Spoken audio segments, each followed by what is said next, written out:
So guys, abalina amasimu nga temugatadde mu flight mode nga muli recording amu twandibadde tugasaako mu flight mode muta interacting ezendala gye oba omanye esimu yo teri mu flight mode tugikuweereza osooka ogitereeza amaloboozi gaba gafa.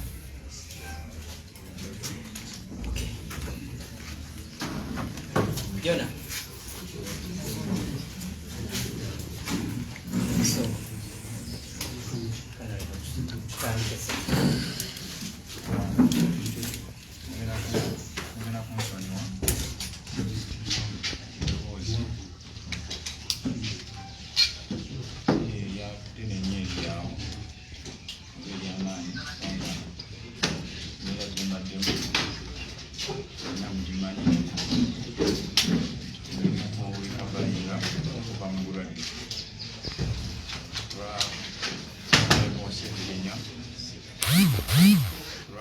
Ssegilinya wa Kawegeno wamu nange wa Makindye West Alani Ssewanyana twagala okutwala omukisa guno okwebaza okusookera ddala bannamawulire mwenna abazze wano simaku olwaleero okuwulira ekiva muffe tera mu ngeri emu netwebaza abakulembeze abaddukanya ekitebe kyaffe ekyekibiina kyaffe ekya National Unity Platform olw'okutuwa omukisa guno olwaleero. Tubadde bakutandika n'omukulu avunaanyizibwa mu by'okwogera kw'ekibiina, simanyi oba atuuse, bagambye atuuse.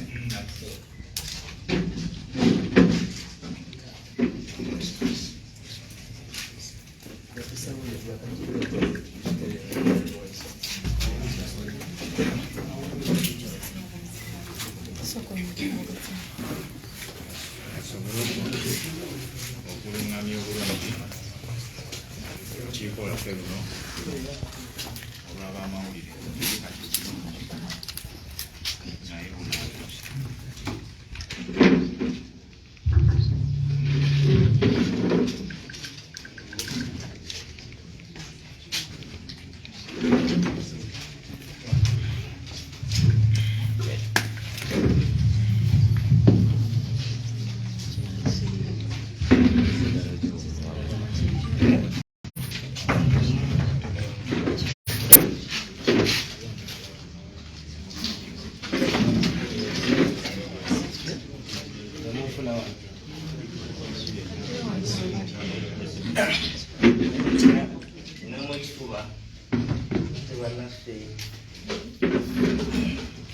Okay.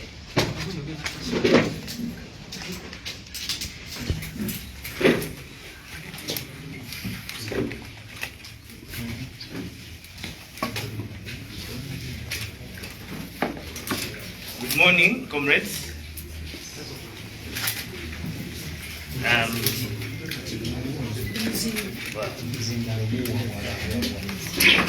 So let's set our press conference and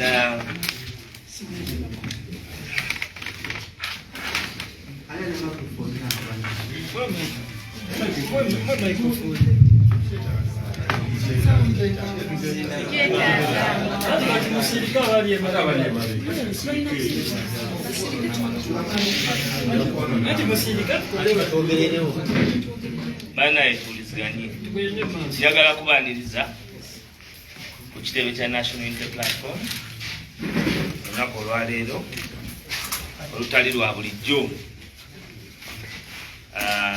nga tufunye omukisa okwogerako eri baganda baffe Honorable Alani Ssewanyana ne Honorable Ssegilinya. Mumanyi bulungi baganda baffe bano babakwata bamala ebbanga pam erisuka mwaka mukomera neno okuza omwezi nga 13 ne babata mu ngeri ffenna eyatuleka mu bibuuzo ebingi. Balooya baayogera, ekibiina ne twogera, naye ng'ate bannaffe baali tebannaba kufuna nga bwe nali mbanyonyodde busobozi kujja kwogerako gye tuli, kubanga ffe wano mu NUP ne mu People Power tukkiririza mu nsonga emu yokka, gwe omuntu, ebikolwa byo, entambuzaayo, abangi kwe bajajingira ne bamanya. Bingi byogeddwa nnyo era tetuyinza kuba wano ne tubibiikirira. Ebibuuzo bingi era bannamawulire mwe ababadde babimbuuza bulijjo ngenda kubawa omwaganya nga baganda baffe bamaze okwogera. Ebibuuzo mukole ki? Mubibuuze byembadde mubuuza. Njagala kwebaza Honorable Ssewanyana ne Honorable Ssegilinya okuba nti leero bavuddeyo bajje boogera eri ensi. Manyi nti eno ejja okuba entandikwa ya buli kimu. Manyi nti ne Honorable Ssewanyana tanalaba president paka kati, naye ate tubadde tetuyinza kugaana kuteekawo omwaganya gwa kuwuliziganya guno. Eggwanga lyonna egulindiridde olwa president, naye tukakasa nti eno yentandikwa ya buli kimu, okulaba nti bannaffe bawulirizibwa eri ensi. Njagala kutwala omukisa guno okwaniriza Honorable Ssewanyana ne Honorable Ssegilinya bogereko eri ensi butya bwe byali mu mbuzi ekogga, butya bwe biri kati, na butya bwe bibadde omwezi gwe bamaze nga bavudde mu kkomera. Mwebale nnyo, mwebalire ddala.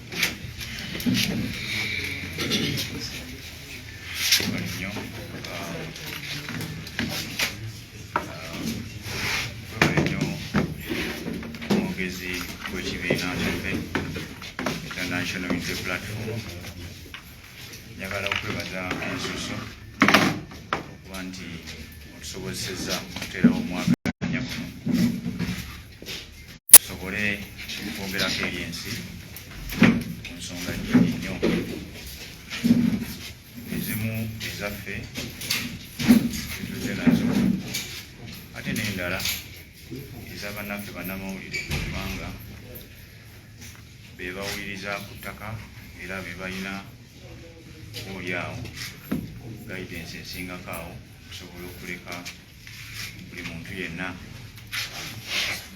ng'akkiriza oba ng'ategedde ebyo ebigenda mu maaso. Bannayuganda mwenna abatulaba, nze ne muganda wange Honorable Ssegilinya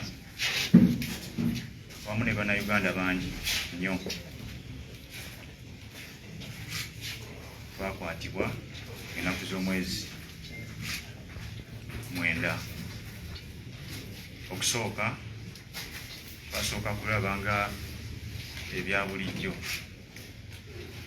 bwe baatuyita ne batuwa empapula nti tulina ekyokunnyola ku nsonga ezikwata ku butemu obw'abantu e Masaka.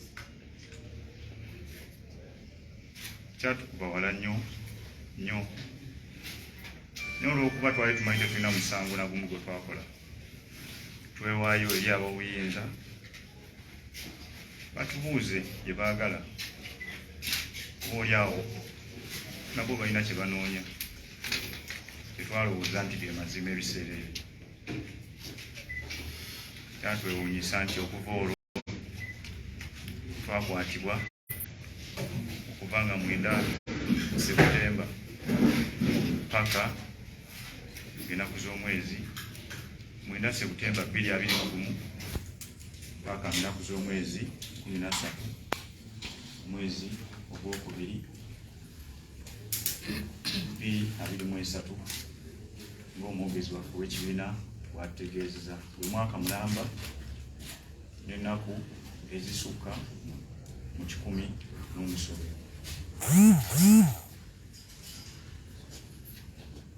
Mu butuufu obwongo waffe bwakusebwa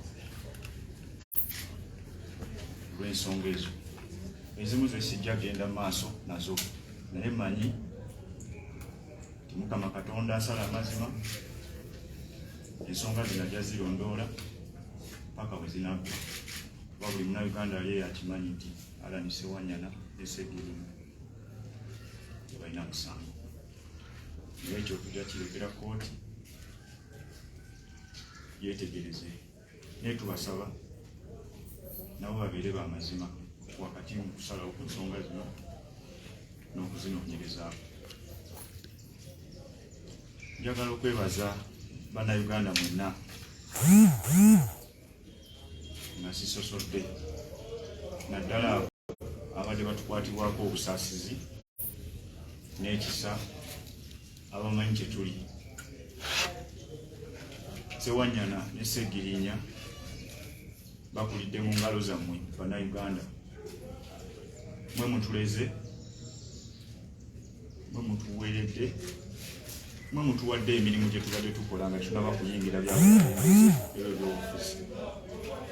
Musobola okutuweera obujulizi obwa buli kika, era mbeebaza nti paka ne leero mukyagenda mu maaso n'okutuweera obujulizi obwa buli kika ku nsonga ezigenda mu maaso mu ggwanga naddala ezikwata ku ffe, kubanga tukoze nammwe bannamawulire abamu tukoze nammwe, abamu be tutakoze nabo mubadde mutugoberera ebbanga lyonna enneeyisa yaffe n'entambula yaffe nga mukakasa nti wabwe bitasobola kukola. Ekyo kyebaliza Mukama Katonda. Bannayuganda mwenna abakubye omulanga okugira ddala ku bakulembeze b'ekibiina kyaffe, pulezidenti w'ekibiina kyaffe Robert Kyagulanyi Ssentamu wamu n'olukiiko lwe lwonna. Bannayuganda mwenna abakubye omulanga okuva mu Bwakabaka bwa Buganda, Katikkiro wa Buganda wamu n'abakulembeze abalala bonna. Bannaddiini mwenna abakubye omulanga okuva ku bagikulembera Abasiraamu, abakulembera Katoliki, balokole na buli ddiini yonna mu Uganda abakubye omulanga, kubanga gye tubadde mukomera tubadde nga okubuuza. Bannayuganda mwenna aba endowooza z'ebyobufuzi naddala ku ludda oluvuganya mu bibiina ebyenjawulo, munaddala ekibiina kyaffe ekya National Unity Platform, mwenna tubeebaza. Twagala okwebaza balooya baffe abasobodde okutubeererawo okuva lwe twagenda mukomera paka olunaku olwaleero nga batakaba n'okulaba nga tufuna eddembe lyaffe. Abamu ku mmwe gye muyita temporary freedom, naye nze amanyi nti sirina musango.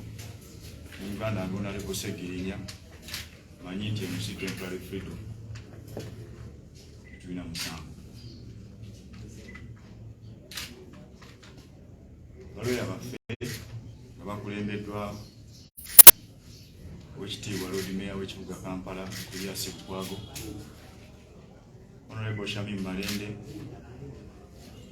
Honorable Medad Lwega Segona ne Kale Bwalaka wamu n'abalala abadde babakwatirako wakati mu bwawe magezi okusobola okutulwanirira n'okuyiiya engeri yonna esobola okukolwamu ekkomera. Tubeebaza.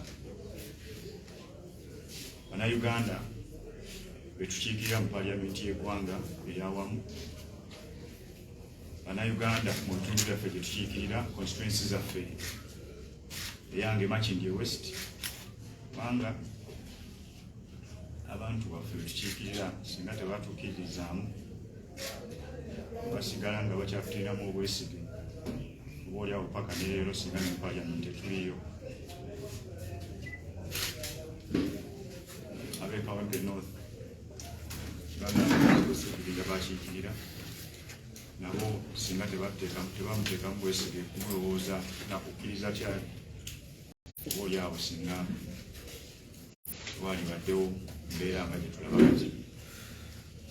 Mwenna tubeebaza bannamawulire okusingira ddala, mwenna bannamawulire mwebale nnyo, mwebale ddala kuteeka mu lwatu ensonga zaffe nezitasirikirwa kuteekebwako nfuufu oba oli awo n'okuzizikibwanga wansi w'amameeza, ne muziteeka mu lwatu ensi nezitegeera, era buli muntu yenna yeesalirawo nga bw'alina okukola. Bannayuganda bali ebweru wa Uganda nammwe twabalaba nga mugezaako okutulwanirira era nga muteekawo embeera esobozesa okulaba nga tufuna eddembe lyaffe. Mwebalire ddala.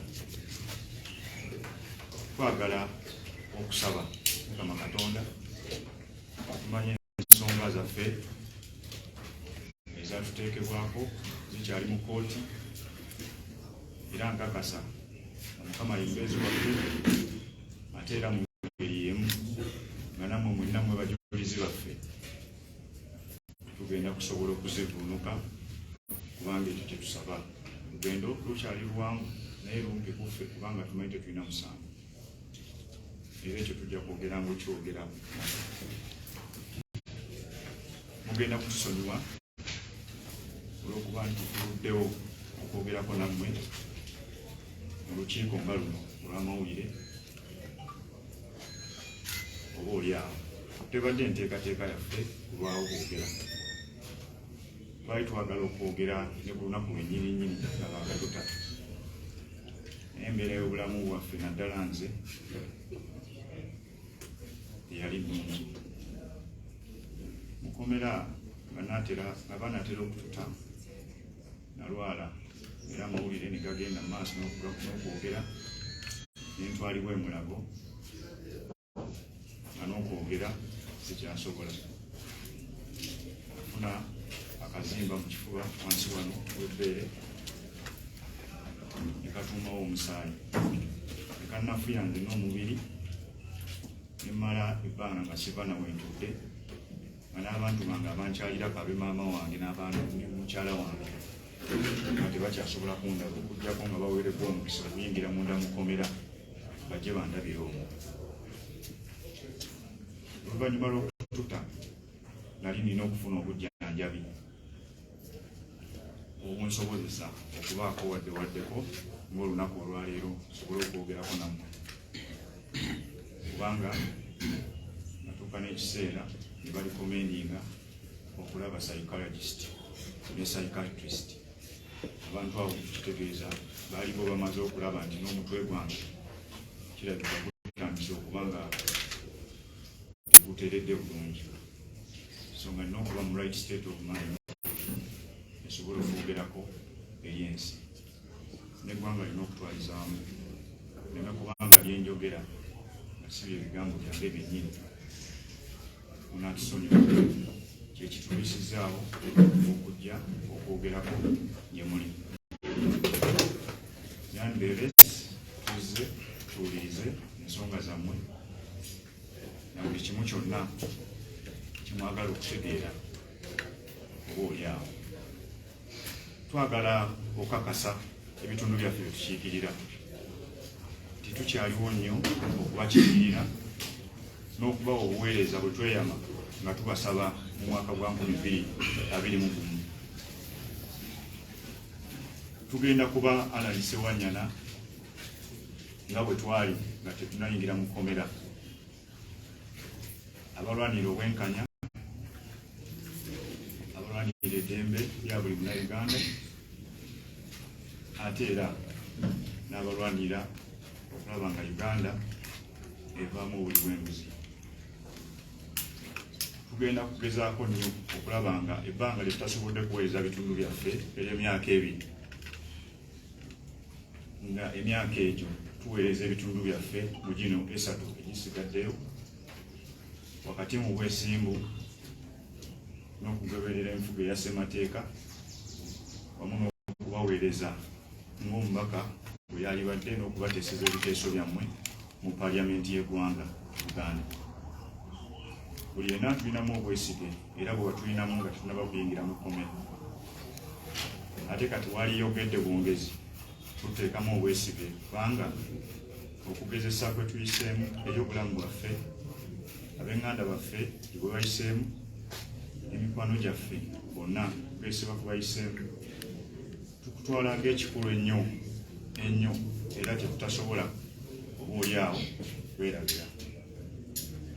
Olw'ensonga eyo ffe tukyali bagumu era tukakasa nti ebiragiro bye twakuba okubaweereza era tugenda kubaweereza bulungi ebbanga lyaffe lyonna lye tunaabeera nga tukyali bakulembeze bamwe mu bitundu tubadde eyo nga tujjanjabibwa eddwaliro gye tubadde mbuuza ddwaliro ki tubadde mu ddwaliro ly'ensambya nga naye niko okukwakuliza obungi nnyo okuva eri ab'enganda bye bagamba nti naatera okweddalo nga balowooza nti neetaaga okufuna akaseera akawumula nga bwenfuna obujjanjabi mpolampola kubanga ebbugumu mu bantu baffe abatwagala ennyo lyali lingi nnyo nga kiyinza obuteebereka so ne tugoberera ebiragiro ebyo ensonga lwaki bwe nafunye olungubanguba sobodde okutuuka wano era njogereko eri mmwe bannayuganda abateekamu obwesige singa si bwe kibadde era twasigadde gasoogedde nammwe mu nsonga zino paka naye olwokuba tewali kyetukweka kyali kyalwatu nti twasibwa ekyo tewali ayinza kibuuzaako kibuuzo kyali kyalwatu nti twateebwa tewali ayinza kibuuzaako kibuuzo wabula wabaddewo ebibuuzo bingi ebizze nga naffe tetumanyi kwe biva nti ne muganda wange Honorable Ssegilinya kubanga nga tetunajja wano twayogerangamu kinaye kati kino ono akijje ku ki kyayogera nti oluvannyuma lw'omwaka mulamba n'ekitundu omuntu akyasobola okuyimirira awo n'ayagala ate obulumi bwenfunye mu kkomera obw'emyaka 2 nsigale ng'ate ne bwe bantadde nkyalina obulumi bwe bumu wabula ng'ate kati ku mulundi guno nga munteekebwako bannaffe bennyininyini bwe tuli mu bukulembeze olw'okuba nti balina ebyabwe bye beeyagaliza. Tukimanyi bulungi nti ebifo bino bye twafuna ebyobukiise mu paalamenti y'eggwanga biriko abantu bangi nnyo ababwagala. Honorable Ssegilinya alina abamuvuganya abantu bye bamanyi nange Alan Ssewanyana abantu 12 be bamvuganya ku bubaka wa paalamenti nga nzija mu paalamenti nga sinabala 11 bwe twali mu kamyufu k'ekibiina kya NUP. So oluusi ebimu bwe byogerwa nkakasa nti waliwo abo abalowooza nti okusibwa kwa Alan Ssewanyana sacrifice ebadde nnene nnyo eri bannamakindye ne bannakampala ne bannayuganda nti oba oli awo emyaka 2 gye batasobodde kundaba mu bukiise bayinza okugamba nti tumwongereyo ekisanja ekirala okuva 2026 ewatali kuvuganyizibwa kati n'alwana afuba okulaba nti bwakiri obulumi bwenfunye mu kkomera ate bufuuka ng'ekirungi ate nga bwenvudde mu kkomera ataddewo ebigambogambo oba bataddewo propaganda atategeerekeka. Twawulira ti okututa kwaliwo okuteesa ekyo nawulira kipya mu matu gange neŋŋamba nti kuteesa kwa kika kyokwo nga nteesa ku ki kubanga nze sirina musango. Ekyokubiri ssemateeka akirambula bulungi nnyo nti omuntu yenna alina eddembe okuweebwa akakalu ak'okweyimirirwa. Ekyokusatu okubira ddala nga twakakwatibwa balooya baffe bateekayo okusaba mu kooti okutweyimirira era mu wiikisi 2 okusaba kwaffe kwali kudibbwamu. Mujjukira ne batukwata ku geeti y'ekkomera ne batuusa mu kkomera tusaba okweyimirira emirundi n'emirundi naye omulundi ogusembyeyo Mukama Katonda n'ayamba ne tusobola okufuna omukisa oba oliawo okweyimirirwa kwaffe ne kukulirizibwa mu mateeka. Omuntu yayogedde byonna byayogera, singa saatuula mu maaso ga mulamuzi, singa saakwata bukadde bwange 20, singa pasipooti yange Alan Ssewanyana ngirina mu nsawo yange, singa mu mbeera zonna saatebwanga amateeka bwe galagira, awaali badde waddembe ng'okedde ku makya kunsanga ku street ntambula e Kampala okwogera nti waliwo kino ne kino mu mbeera bweti ne bweti. Naye abo be bantu baffe be tutambuliramu, era ffe nga abakulembeze tukimanyi bulungi nti abo babeeramu naddala mu bukulembeze. Kyova olaba okusigala nga tuyimiridde nga tutambula, naye nga kiruma era kitulumira ddala nti paka ne leero tukyawere nemba n'emisango kikyali mu kooti, naye omuntu n'ayogera buli kimu kyayagala.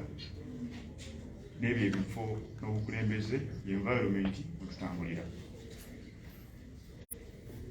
tewaali kuteesa na muntu yenna nsonga yonna ey'okutuka.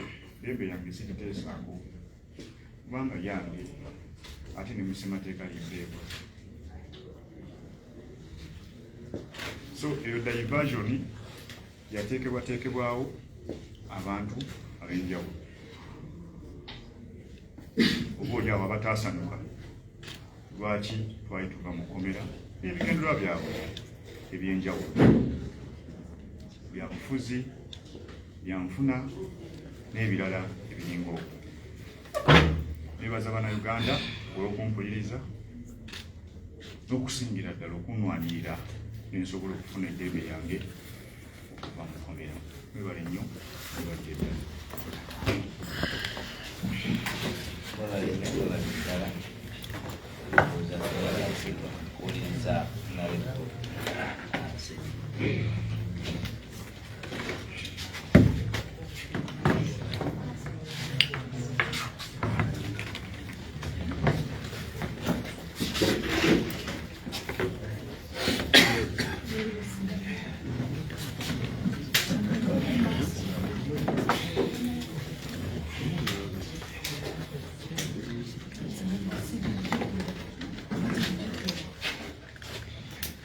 Baganda bange, sooka okubeebaza okuba nti muli wano olwaleero, naye ate siyinza kubeerabira kubeebaza ebbanga lyonna lye tubadde nga tuweredde emba n'emisango egyatuteekebwako nti mubadde mubeerawo, kubanga tetulinako olunaku lwetugeze mu kkooti nga tewaliwo bamawulire, mubadde mubeerawo. Olwekyo ekyo kye mubadde mukola, baganda bange abamawulire abali wano kibeebaza, mwebale nnyo, mwebalire ddala. Sitoole yange n'eya Honorable Alan Ssewanyana tezaawukana, kubanga twakwatibwa ku misango gyonna nga mipaatire. Naye ate kyenjagala okubategeeza nti olwaleero embeera gye tubadde tuyitamu n'embeera gye tuyiseemu nga tuli mu kkomera mukaabya amaziga. Naffe bwe twaliseeyo nze nakati bwe neebaka bwe nti ndaba nga akyali mu kkomera,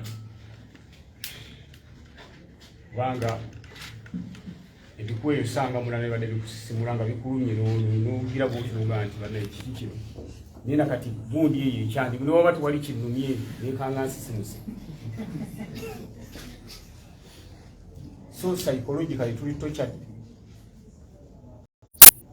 Era y'ensonga lwaki bwe twava mu kkomera bateekebwayo ebibuuzo bingi nnyo, kyate abasajja nga tebannayogerako eri ggwanga, tebannakola ki, embeera gye tubadde tuyisibwamu mu kkomera nga mukimanyi kkomera abaali bali baddemu kkomera tezimalirika.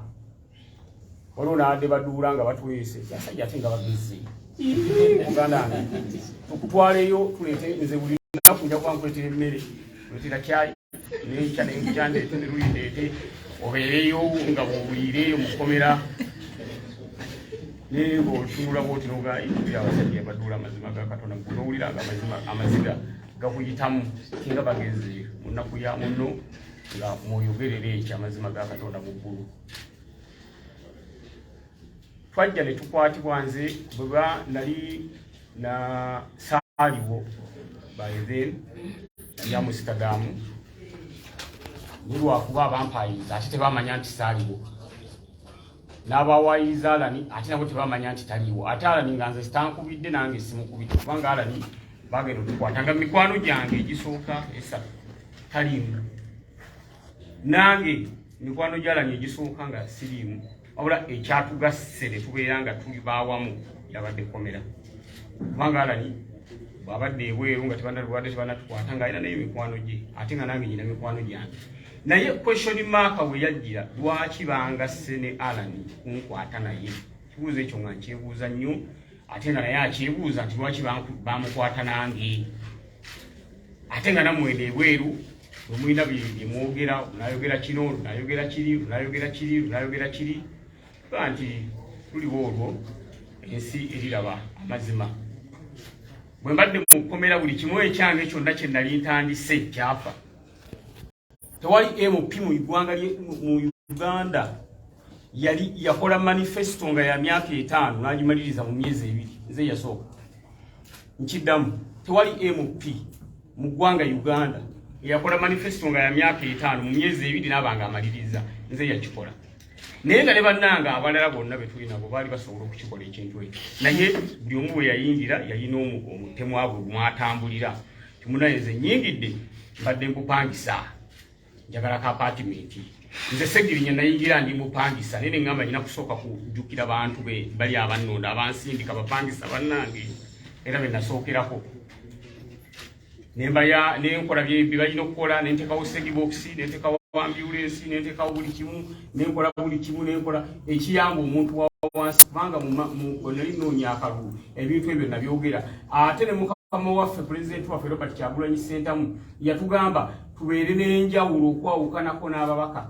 tusanze mu parliament y'eggwanga Uganda era nze kye nakola nengamba nti Ssegilinya nyina okubeera ewenjawulo esente z'emmotoka ze mumpera ne babuuza zinye sijja zijigula era emmotoka ezigula nezikwata neziza abantu nekolako eddwaliro nengulako ambulance nenkolako ne Segibox omusaala ogumpeebwa by then nagenda okulondebwa kuba mupinga ndi kansala nga sente zenfuna ntono nnyo ate okusinga zinali nfuna kuba member wa parliament nengamba nti ezo sente nazo ngenda zizza abantu nze okwerwanako okulaba nga nange neetereza nakikola mu kisanja ekijja ne kansooka ensanyuse abantu baffe babeere happy abawansi abannonda abasimba mu sana ne bampa akadumu era ekintu ekyo baganda bange bagenda okunkwata nga nkikoze kyovolaba mu myezi 2 nze manifesto yange nali njiggadde nga ninza ati kisanja kirala kumba omulabe amannyo ateze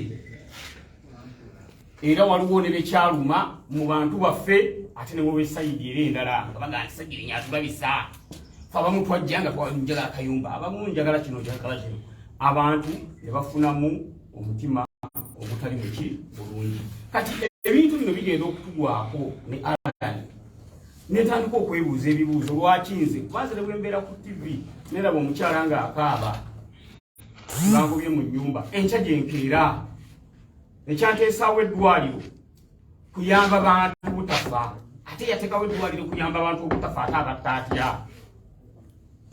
neŋŋamba mu constituency yange eri Kampala ne constituency ya Alani eri Kampala lwaki ebintu bino ate ebyagwe Masaka ate bakwata nze n'Alani ab'e Kampala ate abava mu constituency ezo bo nga teri abanyezeeko so ebibuuzo ebyo bewandibadde nga mwebuuza okusinga okugamba gundi ate lwaki yafulumya atya gundi yakoze atya kubanga enfuluma yaffe nga wona libana libwakugambye yali mateeka ate teyateesebwako kino nkiddamu teri yatuteeseza ate naffe tetweteeseza okututa eddembe lyo naddala nga bakwatidde bwereere naddala nga bakusibidde bwereere naddala nga bakufulumiziza bwereere ate tosobola kuliteesaako nti nteese bante ate ku kibu wali bakwata bakwatira mu kapasite ki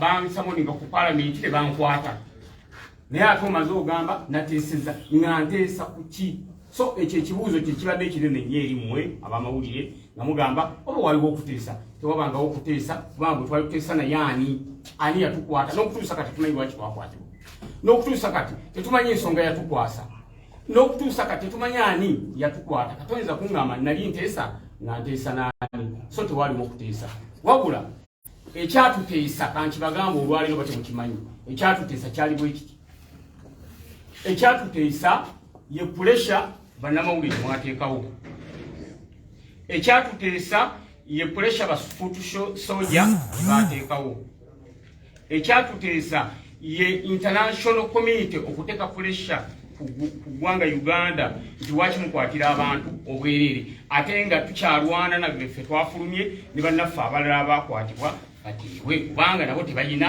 musango abali mu kooti maasho n'abali mu kooti sendala nabo tusaba bateebwe nga ffe twateebwa nabo bateebwe kuba tebalina musango ekyatuteesa ekirala yembeera constituency zaffe abalonzi baffe abatuteeka mu parliament gye baateekawo ne bagamba ababaka baffe lwaki mwabakwatira obwerere ekirala ekyatuteesa nga tewali bujulizi butuluma kitegeeza yatukwata yatuwaayiriza ye yafumba bufumbi kintu kye n'akiteekawo awo ate nga tekiriiko bujulizi kubanga mubadde mu kooti nga mujja ne be bagamba nti be batulumiriza baavaayo ne bagamba nti tebatukubanga miggo nga balumiriza Alani Ssewanyana bankubanga miggo nga bagamba balumiriza Ssegilinya Muhammad kyekyankubyanga emiggo era ne bankaka nkole statement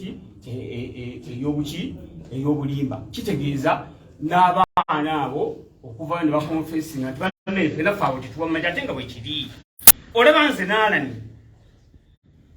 otugatta obugasi nga tutudde ku mmeeza tekisoboka kubanga ebbanga Alani lyabaddewo nange lyembaddewo wonna mumuwulidde tabadde nti mbeera naye kubanga mikwano gy'emirala nange gibadde mirala naye ate oyinza ate okugamba tujja tugatta ku bantu abalala ate be tutamanyi n'olwekyo ebyatuteesa byebyo puresha yammwe abamawulire amaanyi gammwe ge mwateekawo ne mugamba nti nedda abantu bano babakwatira bwerere era omulabe waffe ndowooza naye naapondooka n'agamba nti munnange abantu bano nakkiriza ne tweyimirirwa ne tufuluma naye buli lwogamba twaliwo okuteesa ku ki era eyo question tumanyi gye badde mulina mitwe gyammwe ey'okuteesa mwateesa ku ki mwakola ki tewaliwo kuteesa na ekyo bannamawulire njagala muvve wano nga mukitegeeza n'ekyo njagala okubategeeza nti mu kuyimbulwa kwaffe twagenza okukomawo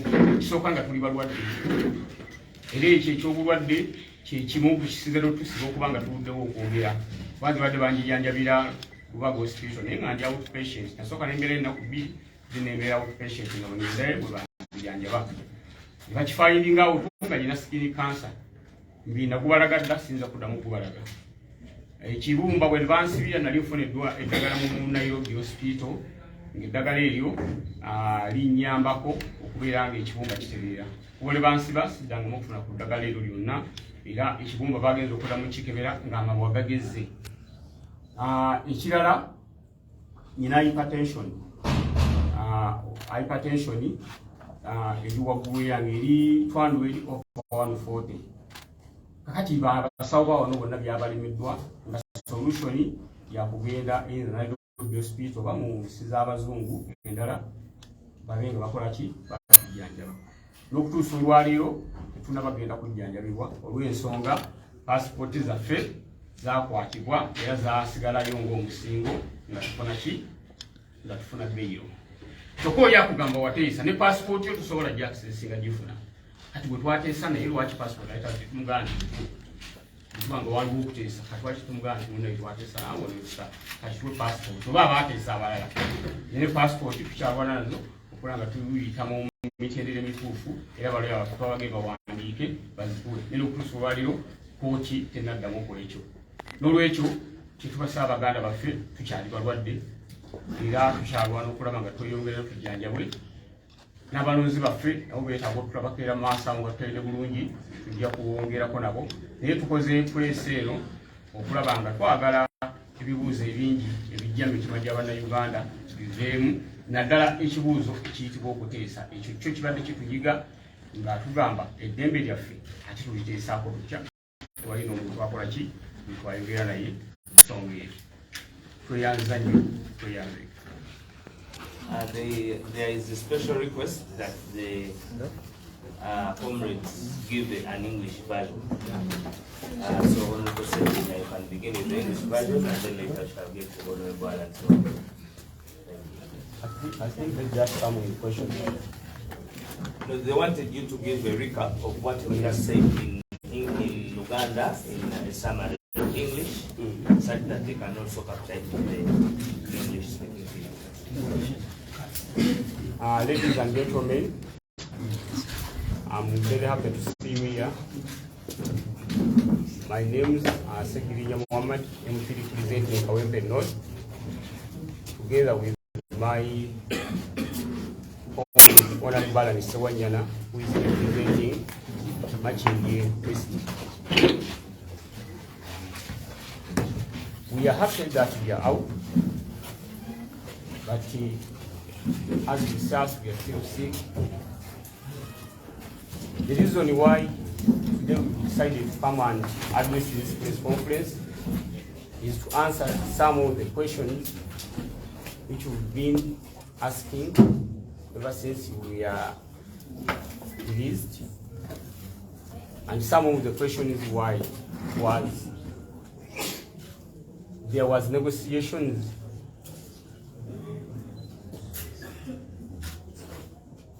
towards our release. I'm here to answer that question that there was no negotiation.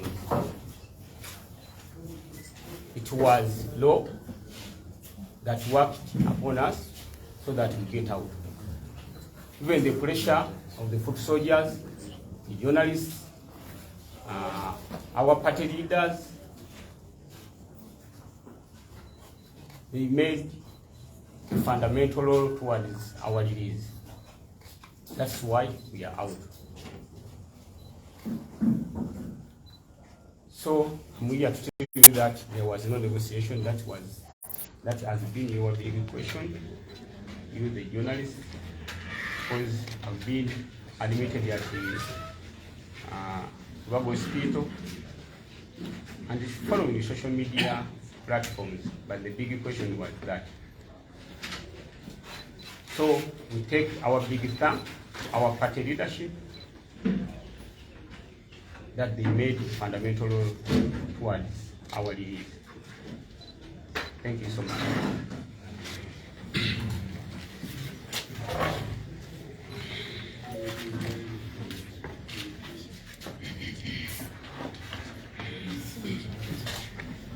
Thank you, my comrade. Today, we are here to, first of all, unleash ourselves to the public. Secondly, to answer a few questions which had been raised earlier about our incarceration and about our release from prison. Some questions wouldn't have appeared had we not been in a competitive environment politically. Because there is no way someone can be released from prison over issues you well know that these were family matters, and then you ask how, why. But because of the nature of the environment that we live in, politically, the way we get these positions that we do sit in, there are those who think that by putting an indelible mark on Honorable Ssewanyana and Honorable Ssegilinya's name, after 2 years of imprisonment, after 2 years of pain to him and his family and his colleagues, after 2 years of a fight between the opposition and the government over their release, and after 2 years of the fight by our lawyers and the state to see us walk free, would be a very good thing to those ones. Ladies and gentlemen, we take this opportunity to thank each and every person, each and every Ugandan who thought otherwise. We were arrested on the 9th of September 2021 over matters we don't know about. But we are put there. We are also surprised to see that our names are implicated in such acts, which is not our way of doing things. We have grown from Uganda and we have grown from within the society. We are ghetto kids. We came from you people. We did not come from heaven or from another country to come to Uganda. You know our discipline, you know our ways of doing things, and you know how we have walked all this path to where we have been or where we are as members of parliament. Personally, this is my second term in parliament. And what would push me to do things that I did not do in the first term of office? It means that those that I did that actually proved to my voters that I'm worthy a member of parliament and hence gave me another term of office. They are the ones that I had to strengthen and improve on so that I can get another term if I so wish. So there is no way we could get involved in such acts. But of course, these are matters before courts. We cannot delve into them so much. I know God is with us, Ugandans are with us, and very soon the truth shall come out. On the matter of how we were released and why we didn't talk to the media very quick after our release, as it has been with all other people who have been incarcerated before, because we are not the first ones to be incarcerated. One thing, different people react to different situations differently. Secondly, different situations occur differently. I, for one, I was released when even sitting, I cannot. When even standing, I cannot. When even talking, I cannot. I had a very serious issue, a complication in my lungs, beneath my breast. It was a clotting. And some of you, the journalists, and even the public, you saw what happened. Even in prison, they took me to Mulago Hospital for referral. And even the judge in Masaka had told the prisons to get for me specialized treatment over the same issue. So I came out weak, not talking very well, psychologically tortured. I was to a point of seeing a psychiatrist and a psychologist just to rebuild my mind and brain. So we weren't in a position of very good sense to talk to the media. Nevertheless, the world does not end at certain times. We found it so worthy that after us getting relief, getting some energy, we could come and talk to you. And here we are. There are some people who say that we cannot come to our party headquarters. But today we are here. And we are going back and coming back to our party. That has been the propaganda which has been moved around by our would-be opponents in the political environment that we live in. About negotiating our release, I don't think we needed that. We have paid lawyers to work upon our release, and they have fought so much. We thank them. Our lawyers have been headed by the Lord Mayor of this city, a person whose character, a person whose way of doing things, I know is a proven man. he cannot go through corners to do something, however much it would benefit him. He has been heading our legal team, and is the one who was in charge of our bail application. And he knows how we got that bail application. By the way, it was general knowledge. It was before a court of law, before a judge, and all what happened in court, you were there, very present.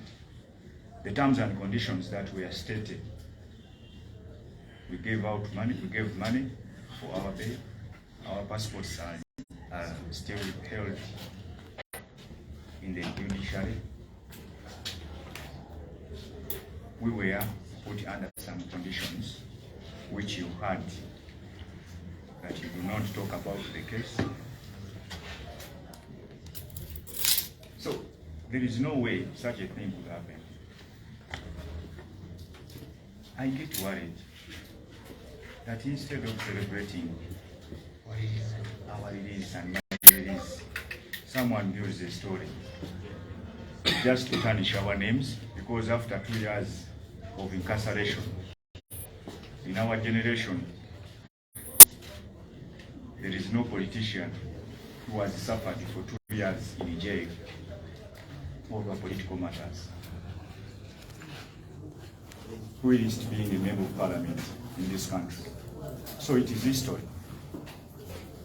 So celebrating that history has been a bitter pill for some politicians in Uganda, and that sense building a propaganda that there is something fishy about our ladies. Fellow Ugandans, do not fall for that. We have been there for you, we have suffered, and our backs are not yet broken. We are here sitting at our party headquarters. We list some people building propaganda earlier that we cannot sit here, but we are here today. In Uganda, we say that omulimba agwana mukiriza naye amazima gali kufuula ow'eddembe. Today we are here, and that one who said that they cannot go there, we are here. I read a story today in the Observer that why are they so quiet? But we are talking the very day you are putting up a story. So it means whoever gave that story to the Observer, it was a wrong one. I don't castigate a newspaper, but the one who gave the story had his own motives. Next Thursday they will write, they have spoken. And that is very good for us. I thank all Ugandans who have played a very big role towards our release. I know it hasn't been a very easy story. You have toiled from leaders of our party, headed by the party president, Ssegilinya, the whole opposition parties like FLASHLIGHTUG and other parties, all of them, they have worked hand in hand to see that they talk about our release, because it is our right under the Constitution of Uganda. Religious leaders, all of you, we thank you. You have put to notice that we have to be released. The Cathedral of Uganda, he has always come out to talk for our release. And all other cultural leaders that have seen it worth it for us to be released, because we have no case. We maintain that we are innocent. All Ugandans that have played a very big role towards our release, we thank you. You are our heroes. We thank you, the journalists. We thank you so much, the media. We thank you all, even the proprietors of those media stations, for allowing such a message for our freedom to go through your media houses. You are our heroes. That's why we are out. For anyone who is asking how were they released, why are they out, because of those people that I've mentioned that we are out. We thank you all.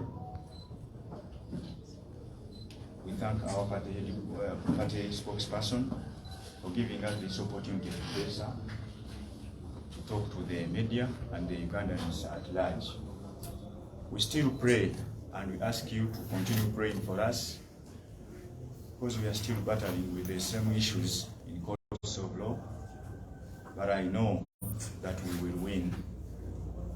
With God, all things are possible, and we are innocent. I know that. We are going to continue working for our constituencies. The very much energy we had before going to prison is the same energy we are going to maintain. We shall continue to fight against corruption. We shall continue to fight for all those who have been incarcerated over political reasons. We shall continue to advocate for their release, because you've also advocated for our release. We shall continue to talk in Parliament about issues that do create freedom in our country and the rule of law in Uganda. We shall advocate as we have been before. I thank you all. We are waiting for your questions.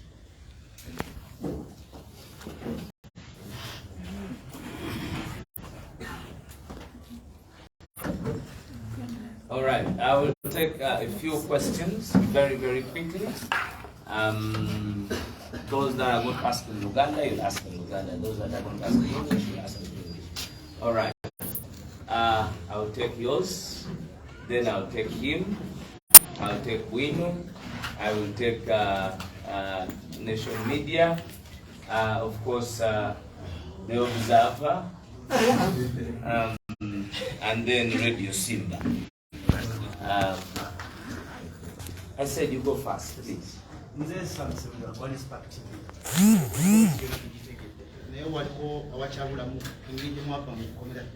evening, walinze ku gate, all of a sudden muliwaka mwashuka mkiwa. The same question. The same question. Okay. Okay. Okusokera ddala ndala ndi Ssewanyana saasoma mateeka, nasoma human resource management. Ate obeera mukomera omusirikale najja nagamba nti fuluma, toyinza mugamba nfuluma ntya, yakugamba olwali togenda sula wano empapula ze zikufulumya nzirina, ate ojja mugamba leka nzirabeko ndyoke nfulume. Abali bagenzeko omukomera bakimanyi, obeera mukomera olina ajja nagamba kufuluma geti yiru kuzigale, kuba bwe balina omulimu ogukulugalira munda kati ate bagamba gwe fuluma. Omubuuza nti aha njagala kumanya empapula zange ezinfulumya ziriwa, nagamba nzirina. Ekyokubiri nga twabadde mu kooti ne tuwulira bulungi oluzungu lw'omukulu omulamuzi ng'agamba mwe mbatadde, kakati mba nsigalira kimukomera okujjako nga mbadde ndinyumirwa, kuba nze komera lyabadde liyita. Kati nga bw'ŋŋamba fuluma ate nsigala ntya? So ndowooza ekibuuzo ky'okufuluma ekkomera twafuluma tutya? Ekyo nja kugezaako okukigamba bwe ntyo nti nze bajja ne baŋŋamba nti ofuluma, naye twali balwadde. Nze bw'olaba okunfulumya ekkomera bansitula busituzi ne baleeta ambulensi enfulumya kuki ekkomera. Wabula kye nategeerako nti okuntwala mukyali waffe kwali kusaba kwa maama wange. Prison eyo bwe mba muyingidde mu kkomera waliwo gwe bayita next of kin, gwe muligestalinga mu kitabo ky'ekkomera nga mwakayingira, nowa ne contacts zo nti bw'oba ofiiridde mu kkomera gwe bakubira essimu kikima omulambo gwo ogutadde wano.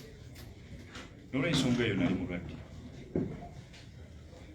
era yali akyali Masaka, ne bamukubira essimu ne bamubuuza nti omwana wo tumutadde naye tumutwala wa.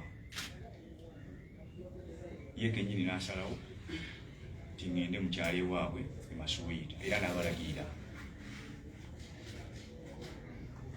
Naye ndi awo nga ntuuse e Masuuyita bassebo ne bannyago. Ekyo kye nnyinza obagamba kuba kyemmanyi. Please. Let's go. Muganda waffe webale nnyo ekibuuzo ekyo. Tetwakwatibwa enkwatibwa nga yakiyaayi.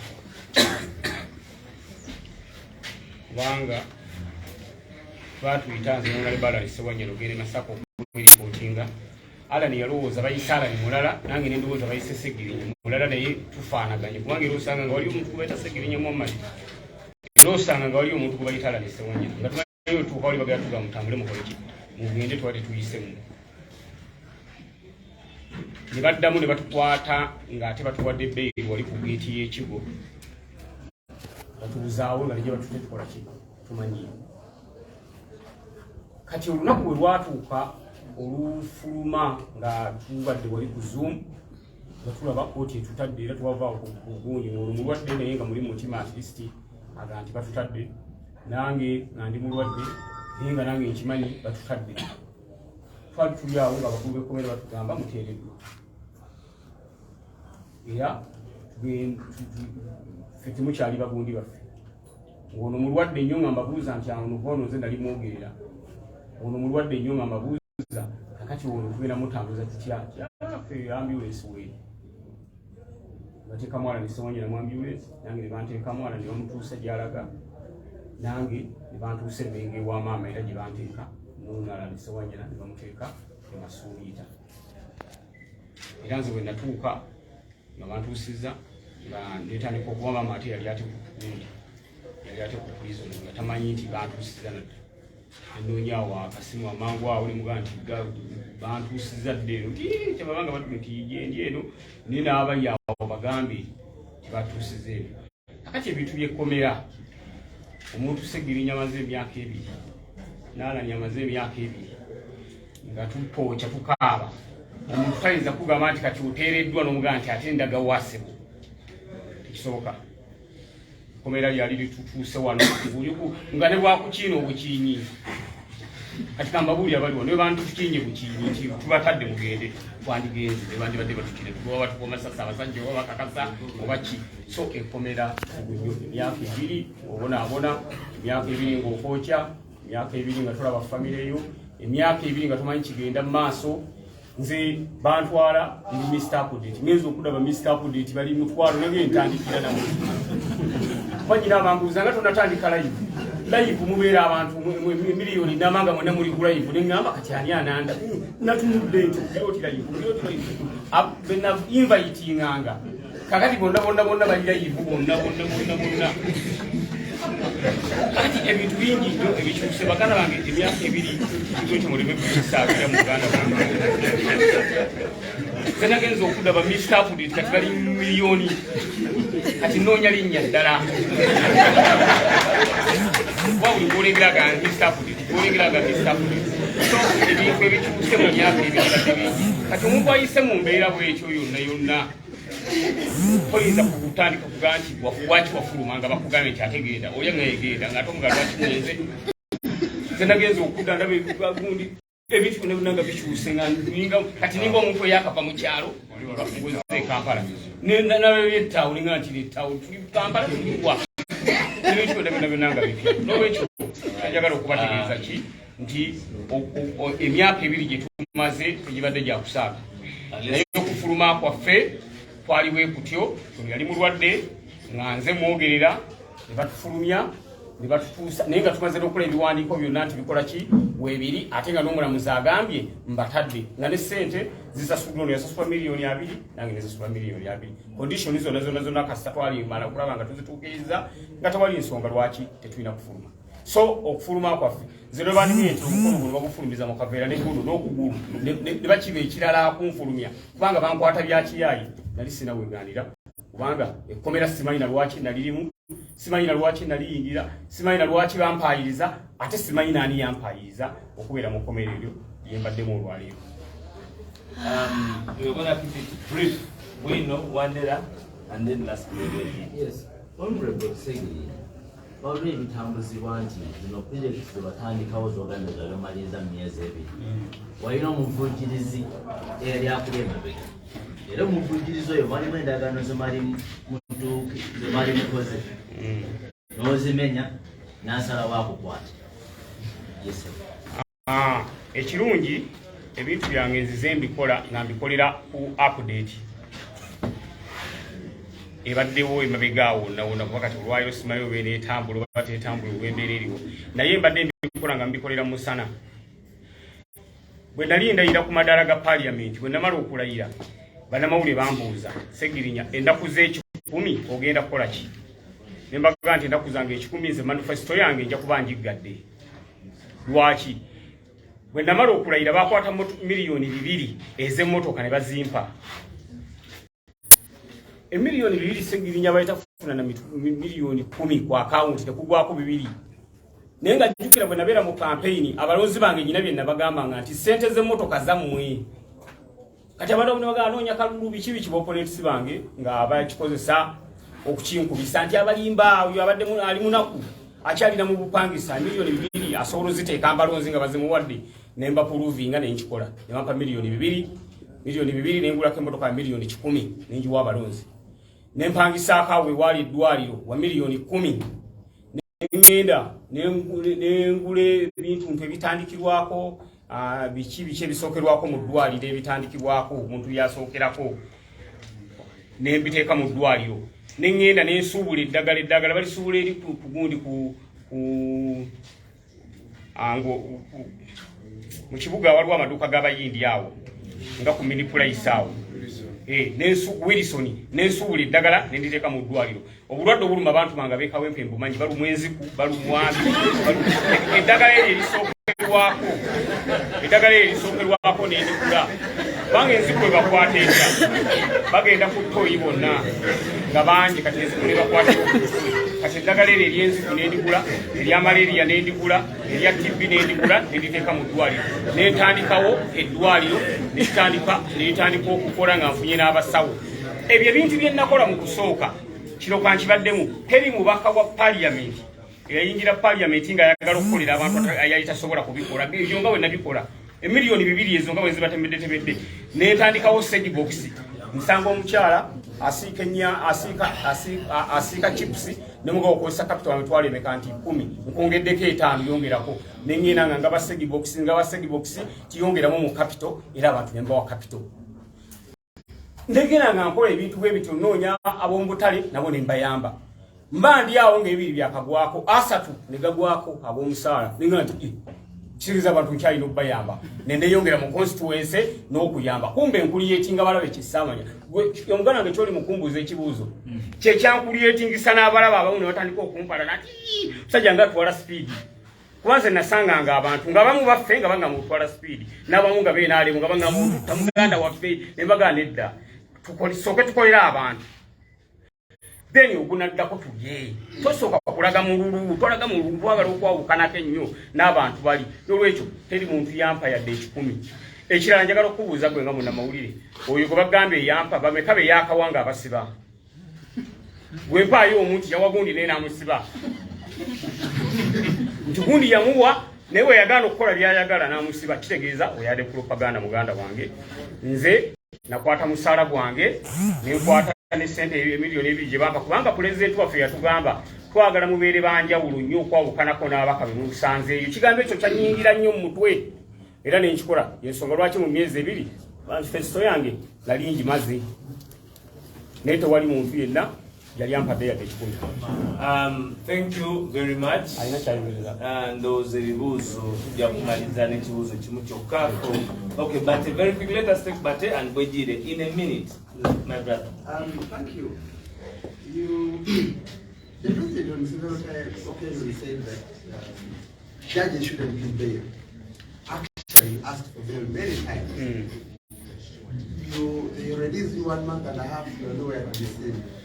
You disappear from prison. all these ones create suspicion.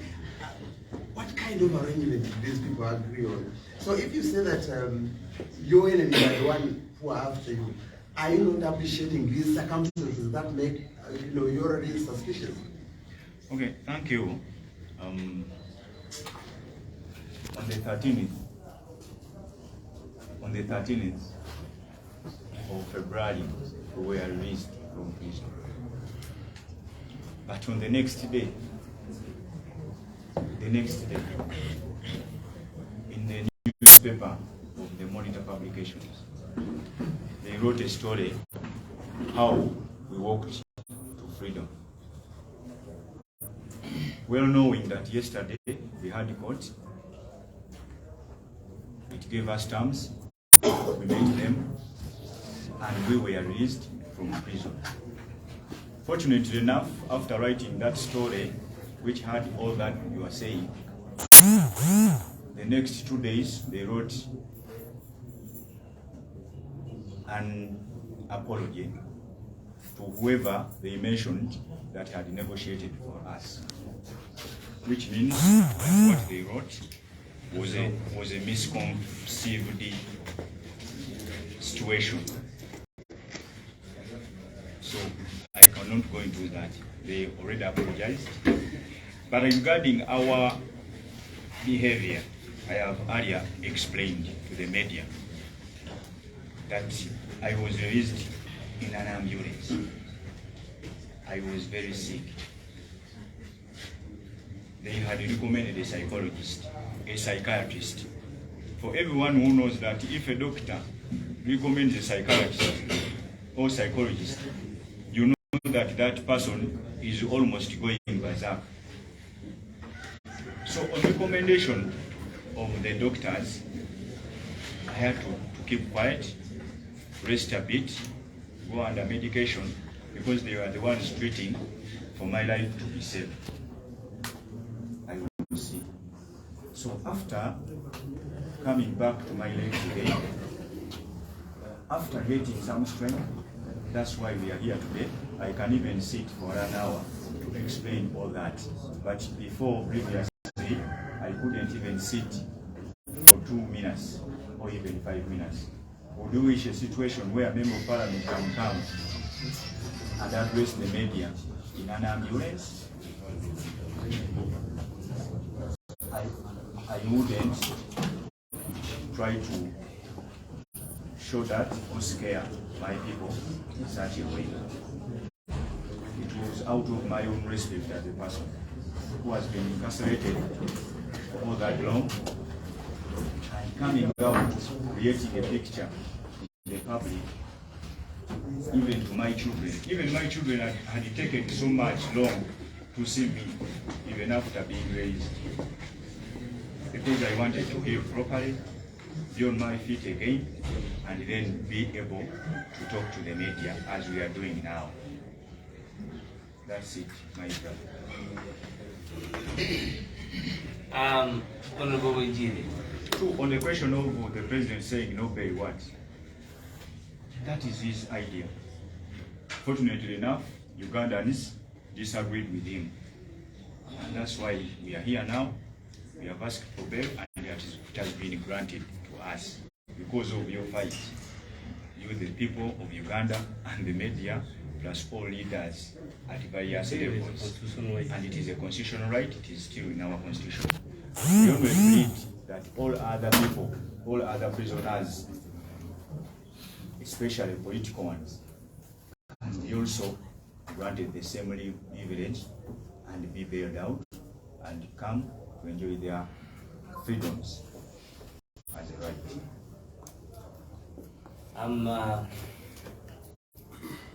I will avail them for your question, Honorable Ssegilinya. Okay. Ababaka mbakulisaayo kulikeje ekibuuzo ekyange genda kubeera brief.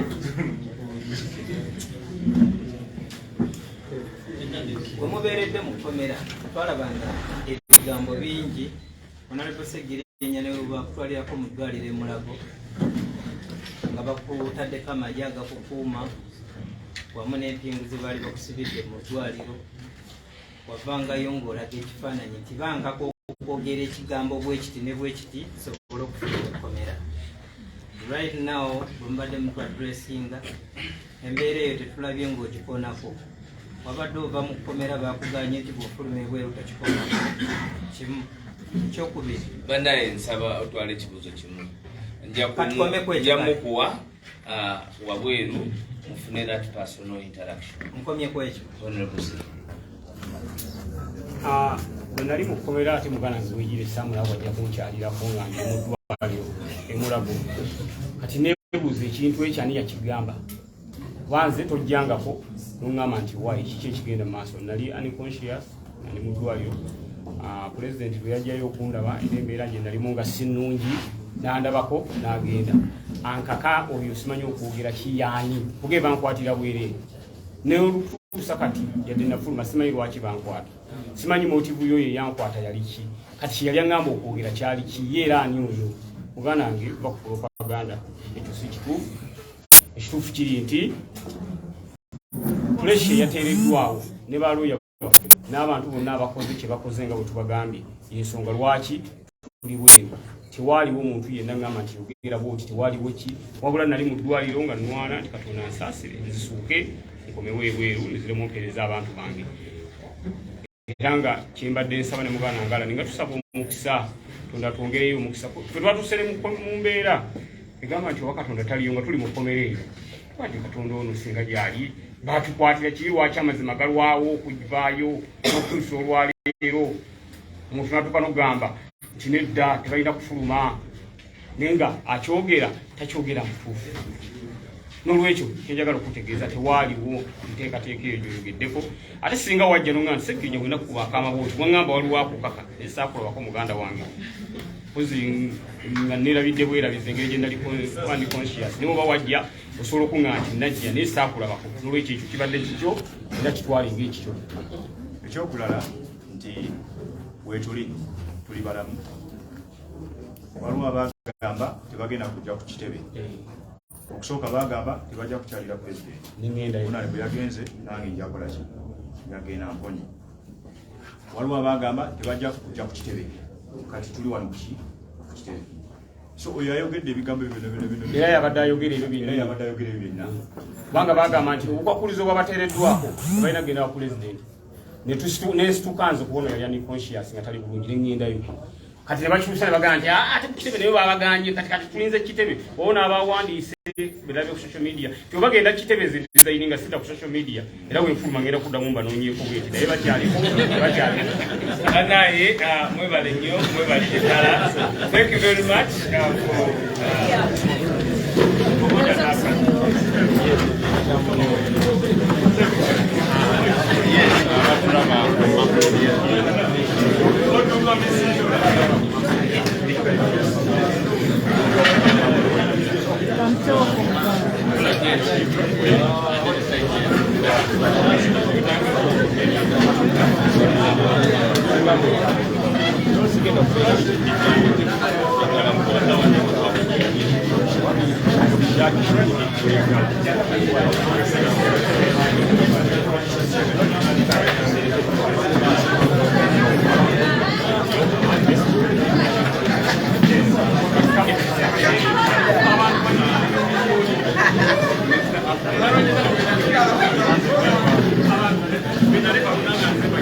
bwe video ebadde bwegenda kubanga tuberekerera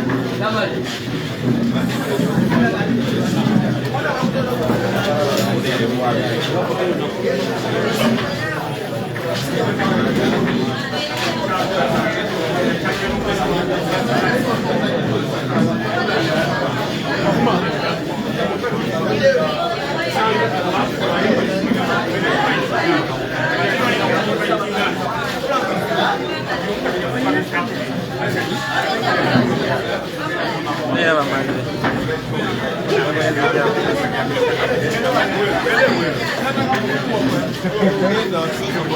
Sini huko wapi? Ukata wewe. Kama leo.